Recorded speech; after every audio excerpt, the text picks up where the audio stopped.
And with some universities affiliated with the universities. Yes. Yeah. That sounds exciting. Yeah. Thank you, Ajit. Yeah, that looks good. Yeah. Thank you, sir. Yes. Thank you, ma'am. Thanks, Dr. Ajit. Yes. Thank you so much, Dr. Richa, for that wonderfully insightful keynote, a perfect way to start this conference. Now we move on to our workshop session, which focuses on a topic that truly connects research to real-world innovation, health technology assessment for innovators, turning evidence into impact. This session will be conducted by Dr. Kavita Kachroo, Chief Operating Officer at the KIHT, a pioneering institute for advancing healthcare technologies through policy, evaluation, and innovation. Dr. Kavita Kachroo is the Chief Operating Officer at the Kalam Institute of Health Technology, a leading health technology policy under the Department of Biotechnology, Government of India, and a WHO collaborating center for health innovation.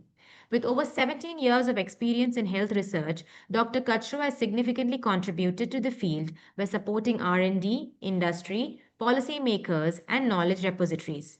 In her previous role, Dr. Kachroo worked as a consultant with the WHO Collaborating Center for Policy on Medical Devices and Health Technology Policy, Division of Healthcare Technology and Innovations, National Health Systems Research Center, New Delhi, under the Ministry of Health and Family Welfare, Government of India.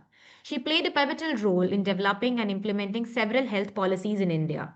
Additionally, she has held senior executive positions in various esteemed organizations where she facilitated healthcare innovations from ideation to commercialization. Dr. Kachroo boasts an extensive portfolio of research, publications, and has been actively involved in numerous national and international projects and committees. As a visiting scientist to the WHO's Innovations Department, she has contributed to many healthcare initiatives, particularly those aimed at underserved regions. Her leadership and expertise have been instrumental in advancing health technology and policy in India and beyond. Dr. Kachroo will take us through how innovators can use health technology assessment to bring meaningful evidence based solutions to life, from lab to policy to patient care. Let's welcome Dr. Kavita Kachroo to lead this exciting session. Before we begin, I would like to inform everyone that we have a Q&A session after this, so kindly keep your questions ready. Over to you, ma'am.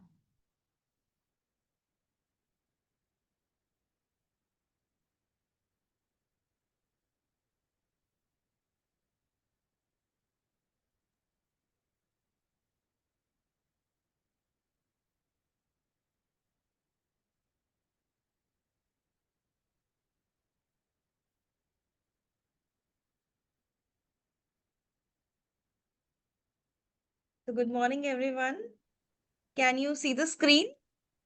Yes, ma'am, it's visible. Yes. So let me start with thanking the inaugural session. So at the onset, I would like to thank Dr. Rajput and Dr. Tiwari for their keynote addresses. And what a brilliant, sessions, and what a brilliant program you have put together, Dr. Richa and Dr. Ajit. It is, all kudos to your brilliant leadership for bringing such a wonderful program all together, and also giving me this opportunity to share my knowledge and wisdom with all the young budding innovators, students, and other colleagues. So thank you for this opportunity. So let me start. So the topic given to me was health technology assessment for innovators, turning evidence into impact. Let me start with giving a background of where I am coming from. So, as you all know, Kalam Institute of Health Technology has been set up in the name and honor of Dr. APJ Abdul Kalam and is one of its kind globally. It is a Government of India project supported by Department of Biotechnology and is also a WHO Collaborative Center for Health Innovation.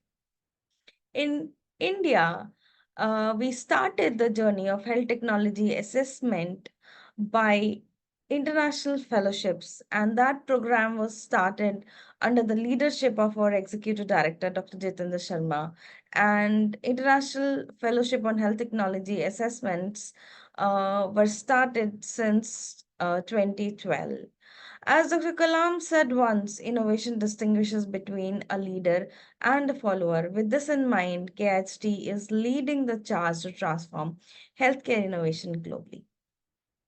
Let me just give you an overview and perspective. If you, by any chance, want to visit us for the industrial tour or want to, are you're looking for in any internship, so let me give you an overview of how many departments we have and what all we do. So, we are a price monitoring resource unit for National Pharmaceutical Authority. We are also a clinical research organization. We have a Center for Market Intelligence and Trade. We have a Center for Health Technology Assessment. We also have Kalam's certification services. We have an IVD testing center. We also have an international journal on health technology and innovation. If you have any publications, you can share those with us, and since it is an Indian journal, we will definitely consider your submissions. We also have a Kalam Blood Center. These are our national wings, and then we have international collaborations as well. We are a JBI affiliated group. We are also leading ISPOR India chapters in the country, where we every month we host one webinar. As this conference is being a catalyst in health economics and outcome research arena, we host a webinar to bring similar vibe and to catalyze the ecosystem and build capacity in the country by hosting webinars with ISPOR. We are also updating ISPOR pharmacoeconomic guidelines, and we would be hosting a session during World Health Innovation Forum. I will tell about you to you about that later. We are also an WHO Collaborating Center. We are partners with Health Technology Assessment International and University of Washington START Center. Now coming to the topic, today's topic, the world of health innovations. Uh, I don't know if you all know or if you all have an idea which you want to translate into a device, and then you want to bring that idea in the form of a prototype and then in the form of a proper device. But then all these innovators, they're lost. They think, okay, oh, maybe I'm working on an idea and let me try to shape up the device, forgetting other components which are quite relevant to their innovation. So let me give you all that perspective, what all you need to think, and how it is connected to HTA, how it is connected to HEOR, how it is connected to evidence based. And I don't know if you all are well versed with all these terminologies, considering that you know all these basic stuff. I am explaining the pathway of innovation and how finally uptake of innovation is taken in the health system. So in the healthcare today, the pace of innovation is breathtaking.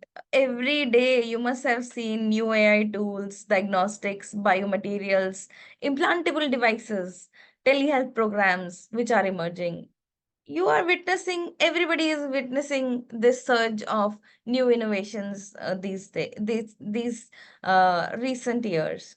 Yet tracking global resources and capacity for health research is missing because they lack trustworthy evidence that they truly make a difference. That's what we are talking about today. So, being a policymaker, if someone comes to you tomorrow, oh, look, madam, I have made this innovative pen or a pencil. It lasts longer, or it is a digital pen.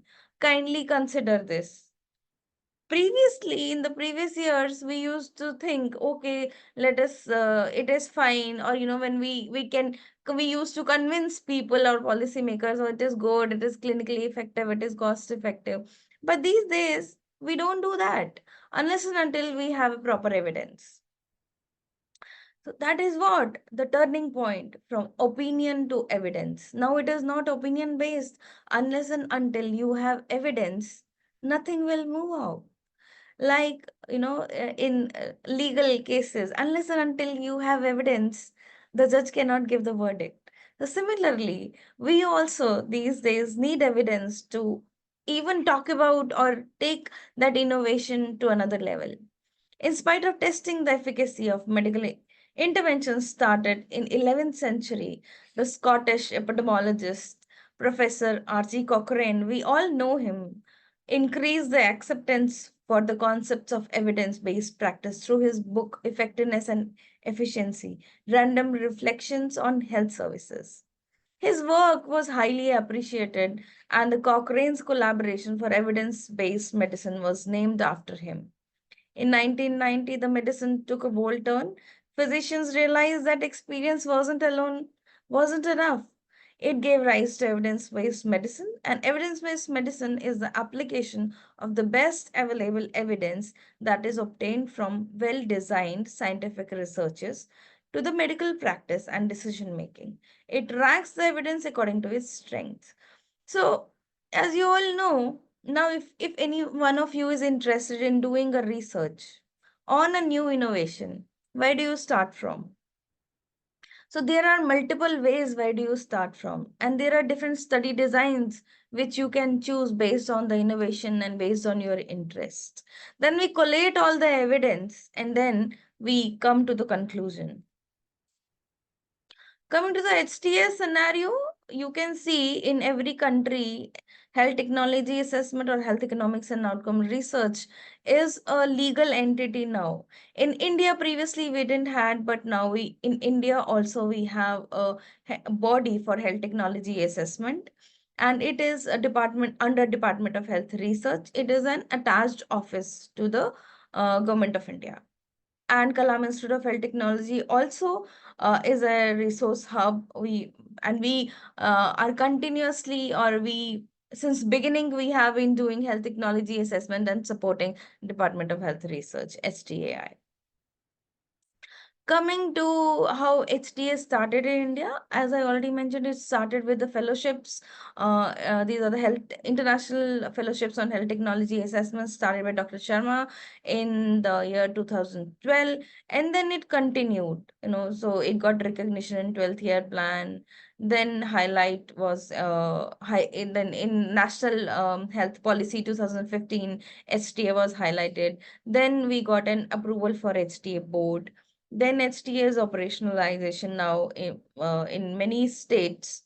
And as I mentioned, we have an attached office with Government of India under Department of Health Research now. So as Dr. Richa was explaining you the opportunities in this area, since you can see we in every state now we have one health technology assessment unit, resource hub, where you can get positions, where you can work, you can get exposed to different topics, and you can get exposed to opportunities which are available there in the ecosystem. So this is a very good field where if you want, you can really do very well. Now, why evidence-based medicine changed everything? Before, evidence-based medicine treatments were often driven by habit or hierarchy, as I mentioned before. Evidence-based medicine introduced proof over perception, ensuring that interventions are safe, effective, and valuable. Evidence-based medicine aims to enhance the quality and accountability for the medical practice. It creates common concepts and unify the language for implementation of research into practice. So that is what we are looking for. We are looking for evidence which gets translated into research and then finally to practice, promoting a lifelong learning process by continuous search for best evidence. Beyond medicine, the rise of technology, we all know this is a technological era. As technology has entered healthcare, from stents to AI driven diagnostics, decisions became more complex. Now, policymakers are lost.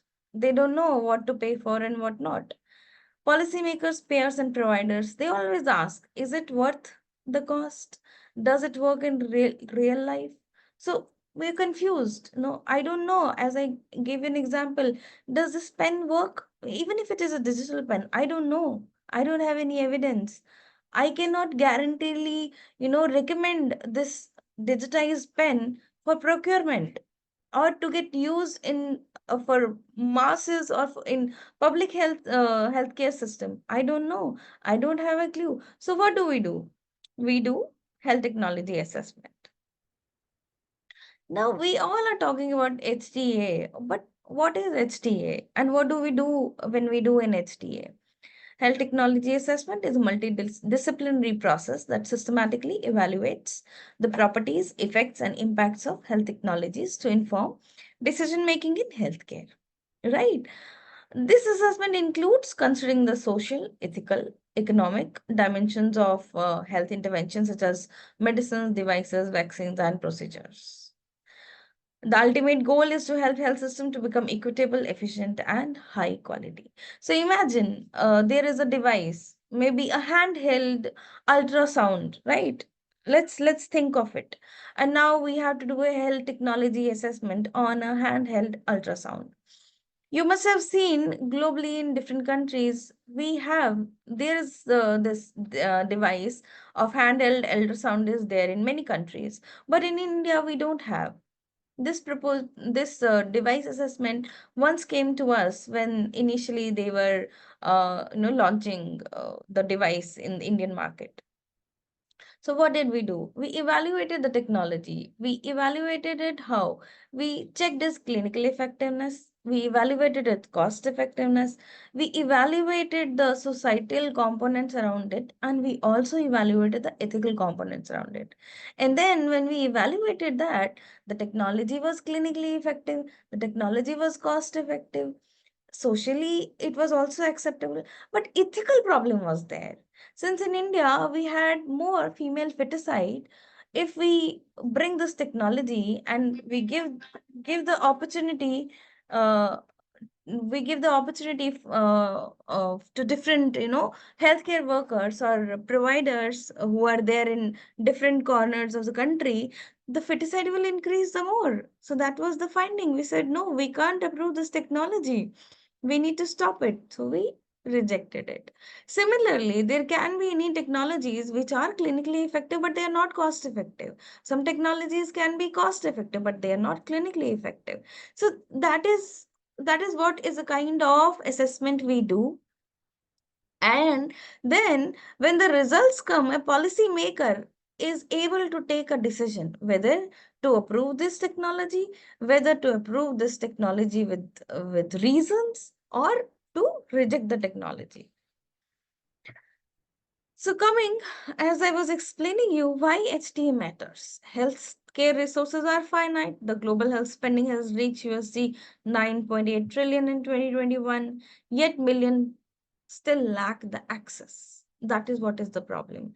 We need to ensure that every rupee or every dollar spent delivers a measurable benefit. But how do we assess that measurable benefit? We assess it with the help of health technology assessment. What does it do?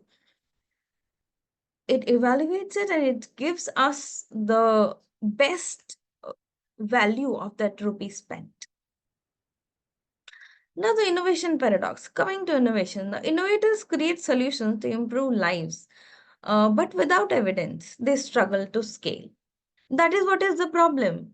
I was explaining you. So you being students, again going back to Dr. Richa, what she was telling, that if this opportunity was given to us when we were students, we would have done much better. So you should consider yourself lucky that at this point of time you are getting this knowledge where you are quite budding, you can innovate, you can really bring, as PM says, Viksit Bharat, developed nation. You can bring out innovations, you can bring revolution. We really don't know. But that can only happen if you walk the path which is shown to you today, right? So now if you have an innovation and you want to take that innovation to the next level, what all are the components which you should keep in mind? First, you should keep in mind whether it is relevant to the health system or not. Is that innovation going to make a difference in our SDGs? Is that innovation going to make a difference in our NCD priority or in disease prevalence, rare diseases? What is that your innovation is going to do? right? You need to connect the dots. And for that, we also do a pre-HTA to understand or to give you a roadmap of what you should be going through or what you should be walking on, right? So during that pre-HTA, we will evaluate the similar devices or similar concepts. Were they clinically effective? Were they promoted? Were they relevant? Were they cost effective? Was there any policy level integration? So we need to understand all those things, right? So now, as I'm mentioning you, the power of early evidence. Early assessment saved late failures. A European study found that early STA reduced development costs by up to 30% by aligning R&D with payers' expectations. So that's what I'm explaining you. Coming to components of STA, which I explained you, but let me explain you again.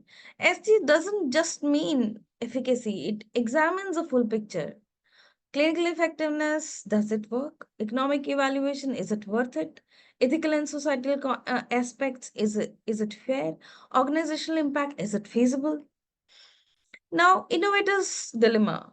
Why do I need an STA? Because maybe an engineering student or a pharmacist student or an MBBS student or any student, innovation can come from anywhere, right? They don't know what an HTA is and why do they need HTA. That is why this session and this conference is today, because it speaks the language of policymakers, investors, and clinicians. You need an HTA because policymakers understand the language of HTA. They will not understand your language. Evidence is credibility and it leads to adoption. ST helps in relative effectiveness of health technologies programs, the medical need, and the ethical aspects, the cost effectiveness, the financial impact, and the organizational implications of the diffusion and use of technologies. Now, just let me give you another example. We have in our ecosystem an innovation which is known as thermolytics, and the name of the company is Niramay. So, and this innovation was innovated by Dr. Geeta Manjunath. And it is a breast cancer screening tool which she came up. So initially it was an idea, then she made a prototype, and then finally she made a device. And now we did an HTA for her. We also, now she has many papers in good journals as well. She has that evidence. Once she had that evidence, policymakers were also convinced that this device work, and she has scaled up in multiple states. So what does this device do? It is a breast cancer screening tool, which is radiation free, which is no touch, no see, no radiation. It is a software which she has innovated by just seeing the tissue from quite far. You can get images through a software which is based on thermolytics. That means temperature changes. So if there are some areas where temperature is high, you will get notification, and then the results, you will get the report from the software in the form of the Birat's levels. So this was a very interesting innovation. Again, AI-based diabetic retinopathy screening tool underwent an early HTA, and then it was adopted by different state governments. HT and investment decisions. Now, investors prefer innovations with demonstrable value. So, why do any investor invest in you? Unless and until you show them that picture. See, return on investment is high, this is clinically effective, it is cost effective, it is going to work. Then only investors will also invest in you. Evidence driven companies attract 2.5 times more venture funding. You should keep that in mind. Now, what is the economics of evidence? Every $1 invested in evidence-based healthcare can save $8 in unnecessary spending. UK NICE saved the NHS 3 billion per year through evidence-based coverage. And it's just one example. There are many. Every country, there are examples how much money we have saved in our own country now with the DHRs, DHR having many resource hubs and coming up with lots of HTAs, we have saved billions for our own country as well. Now, role of global partnerships in HTA. Like we are doing this webinar today and we are trying to build the capacity of the country. Similarly, we need to partner and we need to be updated on what is happening globally. Help different nations in capacity building, even harmonizing HT standards, making guidelines, enhance policy and regulation impact. So all these things we need to do to enhance the HT ecosystem. There are some barriers also in HT adoption. Sometimes the evidence is not proper. Sometimes the shortage of human resources is there. uh, that is actually critical at this point of time also, and this area becomes very interesting. You all should pursue this area. I have seen there are some people from Prasanna School. Some colleagues are there from Prasanna School. They are offering the course in MSc Health Technology Assessment. If you are interested to know more on this subject, you can be in touch with them. As I already explained you, since we have different resources hub, it's more than 22 resource hub. Every state will have a resource hub. So a resource, it's not just one resource of it's like an ecosystem in the state altogether to save the spendings, because every state even have a limited budget. We need to spend every penny wisely. So you all can, get in touch with her for if you are interested to, learn more about health technology assessment. Some organizations are resistant to change. That is again a problem. Cultural society, some societies don't accept the relevance. That is again a barrier. Sometimes the technology is clinically effective, cost effective, but we don't have the budget to support that innovation. In that cases, either we go back to the innovator and tell, if you make it little, if you make the costings little better, maybe this is the lower cap for our no, but for of that program, if you make it lower, we can consider it still. So these are the complex scenarios which are related to adoption of HTA. Although HTA is a way through which finally the policy uptake will happen. This is how the future looks like. Now, digital transformation in HTA, as Dr. Richa was mentioning, you AI, real world events, data analytics, enhanced stakeholder engagement, transparency, and standardization. All these are the components of HTA now, because real world data is needed. AI driven softwares are needed. Advanced analytics is also needed in different assessments. Um, as Dr. Richa mentioned that every day we are updating ourselves, we are learning something new is coming. So it's like we have methods and methodologies there. You can also apply and come up with some new theories in this area, because it's growing. It's really new, where there is a lot of scope of innovation which you can do. Learn more, go dive deep, and bring out something new. So, from evidence to action, SJ turns research into policy, innovation into access, and data into change. So, through HTA, evidence can be changed into action. Now, coming to the end of my presentation, we also, as I was mentioning you all, we host International Fellowship on Health Technology Assessment every year. So this is an yearly event which we have been doing since 2012. During COVID times, we had stopped for some time, but we have restarted the fellowships. Next year, from 10th to 15th March, we would be hosting International Fellowship on Health Technology Assessment again. If any of you are interested to join us, you are more than welcome. We would be happy to support you. and to make you the part of this program. In this program, we have world-renowned faculty. We have Dr. Anirban Basu from the University of Washington. We have Dr. Prakesh Shah from University of Toronto. We have Dr. Anuj Mabai from University of Arizona. He is also one of the speakers, so he will also share the insights with you. But this fellowship program is very, very prestigious, and the faculty will teach you how to do HTA, because during 1 hour I cannot tell you or explain you how we exactly do a health technology assessment and the costing model.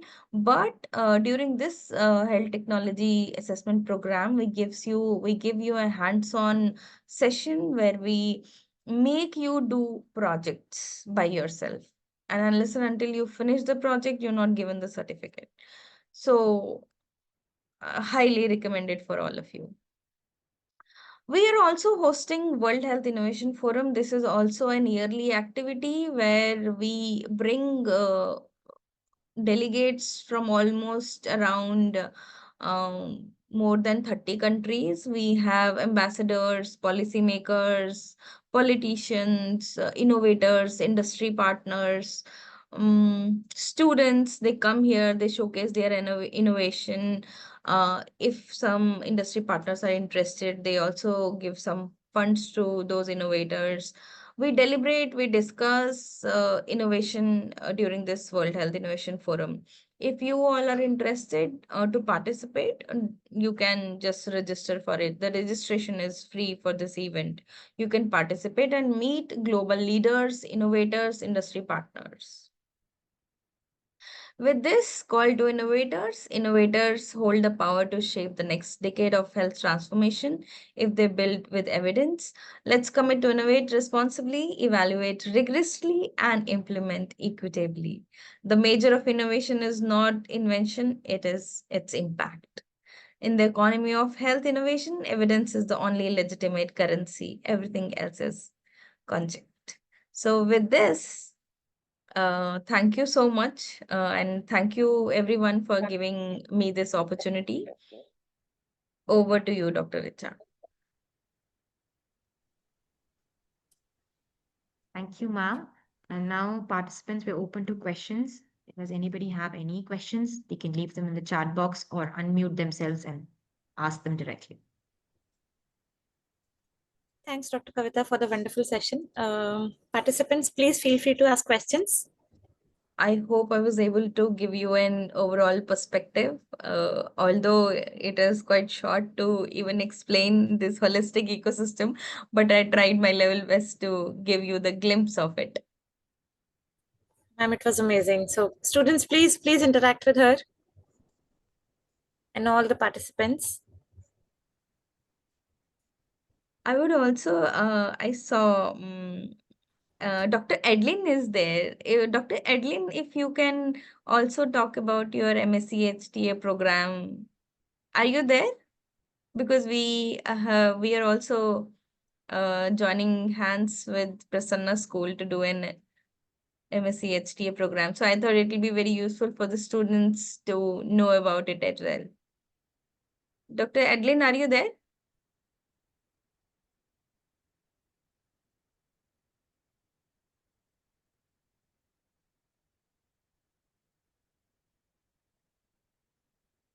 Anyone from Prasanna School is there?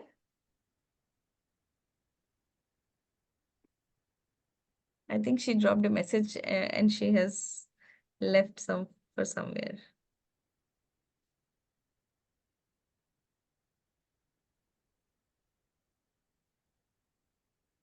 So is there any question for me?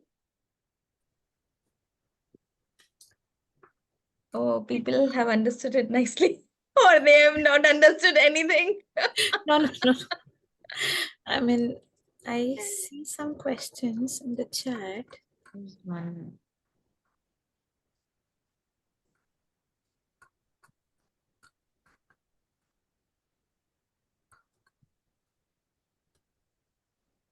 I think now you can unmute Akanksha. Somebody's writing not to unmute. Yeah, thank you. Thank you so much, Dr. Arijit. Thank Dr. you.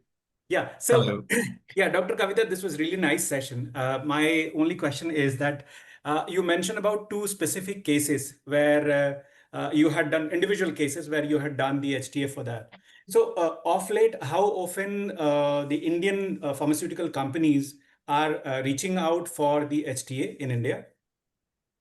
So actually, there is a process which is being established by Department of Health Research to get the topic. So it's like all the state governments at this point of time are giving topics nomination to DHR. And there is also a portal where you can, log in and put your information of the innovation, and then DHR will take it up. It is not yet open to the industry. It is still with the state government. So if you have any product, or if you want to get an HTA of any drug, you just have to reach out to the state government, and they give the topic to DHR, and then DHR does the HTA. So this is the process. And we, being Kalam Institute, we are also doing independent HTAs from other organizations. So if you want, we can also do an HTA for you. And how is this practice prevalent across globe? I mean, all the different countries of the world, they do rigorous HTA, right? Yes, everybody does. Everybody does. Yes. Unless and until you have an HTA in other countries, the drug is not allowed to go to the market. So that is a mandatory step. And this is the responsibility of payers. Who does it? I mean, There who is a proposes? national body who does it. There is a national body in every country. I showed you that Yes, diagram. So correct. that national body does the health technology assessment, and even there are some private, agencies. They also do health technology assessment for people.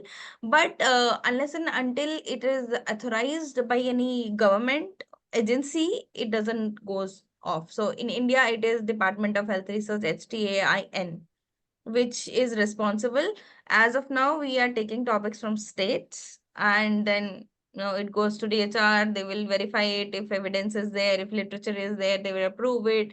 If literature is not there, they will close it, and they'll send back writing that you need to do more studies, and then come back to us so that we can evaluate the clinical effectiveness of that drug, device, molecule, whatever. So that is what it is at this Okay. stage. Yeah, thank you so much, Dr. Kavita. And I'm sorry if my question sounded a little rudimentary because I was just trying to understand. No, not at all. Not at all. These Yeah, are the thank you. comments, questions which people ask us day in and day out. Yeah, thank you. Thank you so much. There are some more questions, Fatima, if you can just read out too. And somebody is asking location of Prasanna School. So Prasanna School of Public Health is under the MAHE, that is Manipal Academy of Higher Education. So this is located in Manipal, Prasanna School of Public Health. So yeah, we also have here at Prasanna School a big, the HTA team and all the processes at Manipal, as well as we have at KIHT, right? So yeah. Okay, so over to you, Fatima. Please read out the question. Yes, there is a question from Rohini who says, how can HTA processes adapt to fast evolving technologies without delaying access? See, that's what, at the end of the day, it is a policymaker who has to get, convinced, right? Unless if you don't have an HTA, you don't have anything to show a policymaker that I have an evidence which is clinically effective, it is cost effective, accepted by society, and regulatory components are also fine. Unless and until you don't have that, policymaker will not approve it. You will not go into the national procurement anyway. If you have that HTA, people will just understand in one glimpse. Oh, okay, your technology is viable. You have clinical effectiveness. Tick. Cost effectiveness. Another tick. Regulatory barriers overcome. Another tick. Societal acceptance. Tick. So when you have all these ticks, people will understand by themselves. Oh, let's uptake and let's support this technology. Even for venture capitalists, if you show all these things, you will get more funding to scale up. But if you don't have an evidence which looks like this, people will be hesitant to help you put funds in your innovation and support you. Yes. Next question is from Gautam who says, handheld ultrasound technology was rejected due to an ethical concern that it could increase female feticide if widely deployed. So could you please elaborate on what type of evidence or assessment supported this concern? What? What? What was the question? Can you The read it question again? is, handheld ultrasound technology was rejected due to an ethical concern that it could increase female feticide if widely Yes. deployed. So, could you please elaborate on what type of evidence or assessment supported this concern? So it's like since we have PCPNDT Act in the country, right? And according to that PCPNDT Act, uh, we can't just publicly do the this ultrasound. It has to be regulated.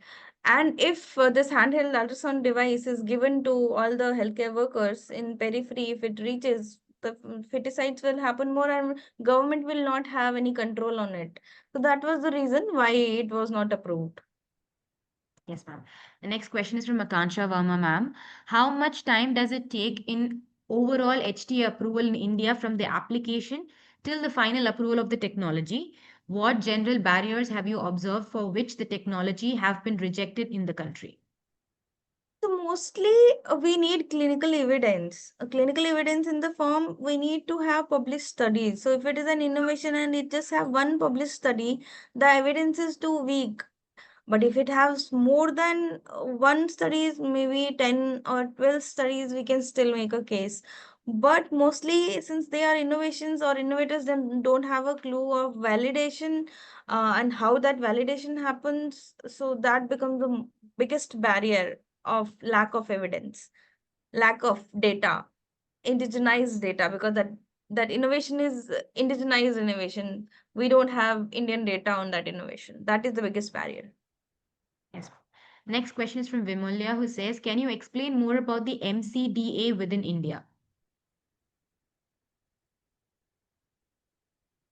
MCDA within India? No, I don't know about it. The next question is from Bala, who says, does an AI application or a cloud-based system need HTA approval? If so, why?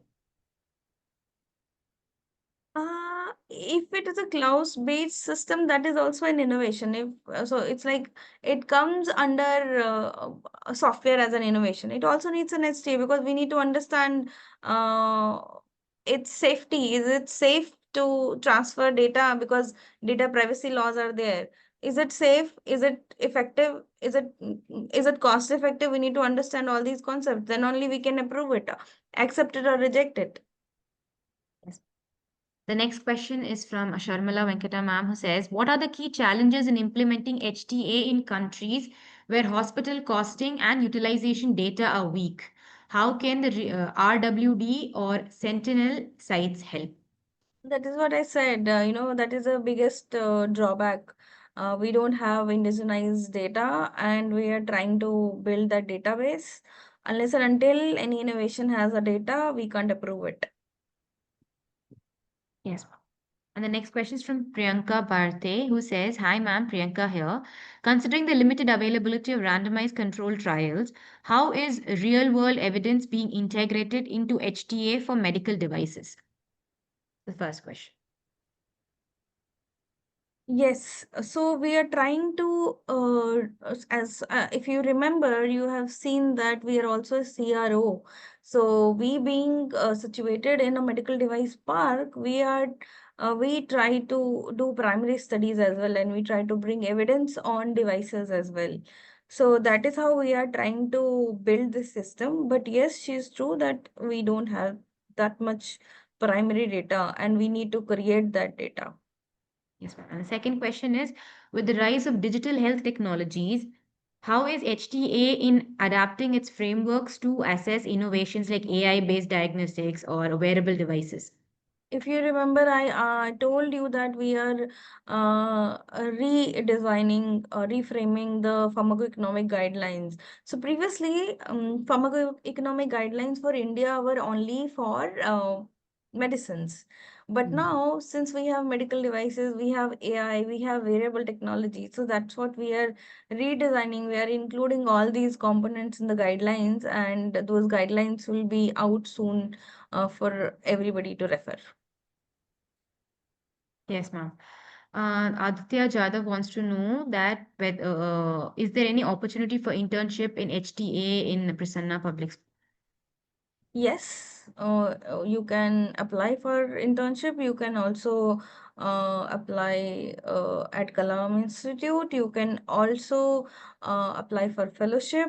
So it's like internship you will only be able to do if you know some basic concepts. Unless and until you don't know these basic concepts, it's very difficult for you to even understand what we are talking. So for that, you need to come and join the fellowship, or you need to join Prasanna School's MSc HTA program, Yes, which ma'am. we are doing that also in collaboration. So anything, you either join the fellowship or you join the course to know more. Once you do that, you will actually have that, basics, building blocks, what all is needed to understand basically the terminology and the language in which we talk. You will know that. Yes, ma'am. I think that is the end of the Q&A session. Thank you so much, Dr. Kavita, for that practical and eye-opening session. That was an excellent session to set the tone for the days ahead, connecting evidence, economics, and innovations in healthcare. We have a lot more in store for you all in the upcoming session, so stay tuned, stay engaged, and enjoy this journey of learning and collaboration with us at the HEOR Vanguard Conference 2025. That brings us to the end of our morning sessions. We'll now take a break for lunch and we'll be back shortly. So, all of you, grab a quick bite, stay refreshed, and rejoin us after the break. But kindly note that we will be starting sharply at 1:30 p.m. Yes, so Okay. guys, be with Yeah. us Thank and we'll you. see you And I again. take Thank the you, leave. ma'am. Thank Yeah. you, Dr. Thank you. Kavita. Thank you, Dr. Thank you, Dr. Kavita. Ajit, Dr. Richa, for this wonderful opportunity. I look forward to host many more sessions like this with you. Thank you, Dr. Kavita. Bye. Thank you. Thank you, ma'am, Okay, for guys, being we'll there. see you after Thank lunch you. then. We'll see you after lunch, guys. Take care, and we'll see you at 1:30 actually. Yes. 1:30. We will start at 1:20. Please, let's come back after the lunch. Okay, take care, guys. See you. Thank We'll you. start again. We will start this all again with the YouTube. Okay. Bye-bye, guys. Take care. Thank you.